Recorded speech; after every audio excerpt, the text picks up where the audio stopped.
नमस्कार, स्वागत है आपका।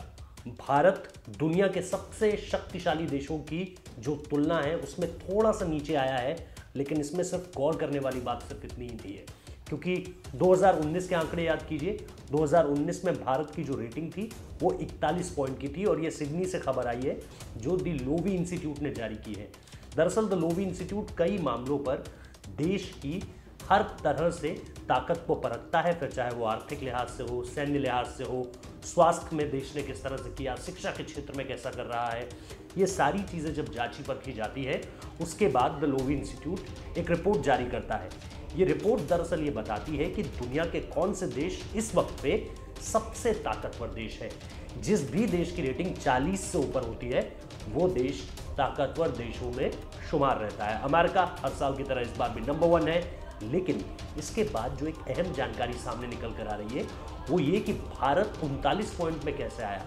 मतलब गिरावट सिर्फ 2 अंकों की है, उसके पीछे भी चीन है। कैसे? दरअसल कोरोना वायरस की वजह से ही जो स्वास्थ्य की सुविधाएं हैं भारत को लेकर, उसमें द लोवी इंस्टीट्यूट ने थोड़ी सी खामियां पाई है और उसी का जिक्र इस रिपोर्ट में किया है कि कैसे स्वास्थ्य के मामले में, कोविड-19 के मामले में किस तरह से भारत में लगातार आप देख रहे हैं केस बढ़ रहे थे, अब थोड़ा सा डिक्लाइन डाउन होना शुरू हुआ है। कल ही प्रधानमंत्री कार्यालय यानी पीएमओ ने इसको लेकर के ट्वीट किया है कि भारत का रिकवरी रेट जो है वो अब लगातार बेहतर हो रहा है। लेकिन यही कोरोना के आंकड़े थे जिसने भारत को इस पूरी की पूरी सूची में थोड़ा सा नीचे गिरा दिया। लेकिन इस लिहाज से अगर आप कूटनीति के लिहाज से देखें तो भारत के नंबर बढ़े हैं, यानी डिप्लोमेटिक लेवल पे, इंटरनेशनल लेवल पे प्रधानमंत्री नरेंद्र मोदी ने जो देश की छवि बनाई है उसको लेकर के द लोवी इंस्टीट्यूट की इस रिपोर्ट में जिक्र हुआ है। और ये जिक्र ये बताता है बहुत अच्छी तरीके से कि भारत ने किस तरह से डिप्लोमेटिक लेवल पे अपनी ताकत को बढ़ाया है, और ये इस रिपोर्ट में बात बताई जा रही है। जैसा मैंने आपको कहा कि इसका पैमाना बहुत सिंपल है।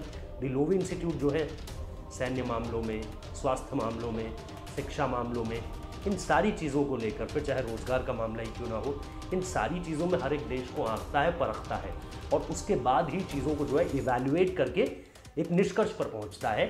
और उसी निष्कर्ष के तहत भारत को जो है इस बार 39 पॉइंट मिले हैं। लेकिन इसका सिर्फ एक जो मात्र रीज़न है वो कोरोना वायरस है। यानी अगले साल आप देखेंगे कि भारत जो है वो एक बार फिर से सुपर पावर्स की लिस्ट में होगा, क्योंकि उम्मीद तो यही है कि अगले साल तक कोरोना की ये जो महामारी है इसमें हम एक बहुत बड़ा डिक्लाइन डाउन देखेंगे।